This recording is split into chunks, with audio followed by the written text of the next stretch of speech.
ঝড় বৃষ্টিতে গাছপালাগুলো অগোছালো হয়ে গেছিল পুরো, তাই জন্য মা ব্যালকনিটা খুব সুন্দর করে আবার গুছিয়ে রাখছে গাছগুলোকে। আর এদিকে আমি ভিডিও করছি বলে মা একটু মুচকি মুচকি হাসছিল। আর আমিও স্নান করে সমস্ত ঠাকুরকে ফুল মালা দিয়ে ভালো করে পুজো করে নিয়েছি। আর আজকে দুপুরে কিন্তু আমাদের সেরকম ভালো কিছু রান্নাই হয়নি। ভাতের সাথে উচ্ছে ভাজা আর কলমি শাক ভাজা, এইটাই আমাদের লাঞ্চটা আজকে হয়েছিল দুপুরে। তারপর সন্ধেবেলায় দেখো মা কত ফুল নিয়ে এসছে। আমার তো এই গরমকালে বেলি ফুলের গন্ধটা আমার ভীষণই ভালো লাগে, আর জুঁই ফুলের গন্ধ ভীষণ ভীষণ ভালো লাগে। চলো ইন্ট্রো দিয়ে নিই। Hello guys, welcome to my new channel বংকাঞ্চি। আমার এই ভিডিওটা ভালো লাগলে একটা সাবস্ক্রাইব আর একটা লাইক করে দিও প্লিজ।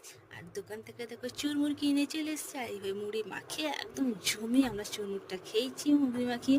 আর ডিনারে ছিল চাউমিন। ওহো, ডিনারটাও আজকে পুরো একদম আমার মন পছন্দের হয়েছে। আর আজকের ভিডিওটা এই পর্যন্ত, টাটা।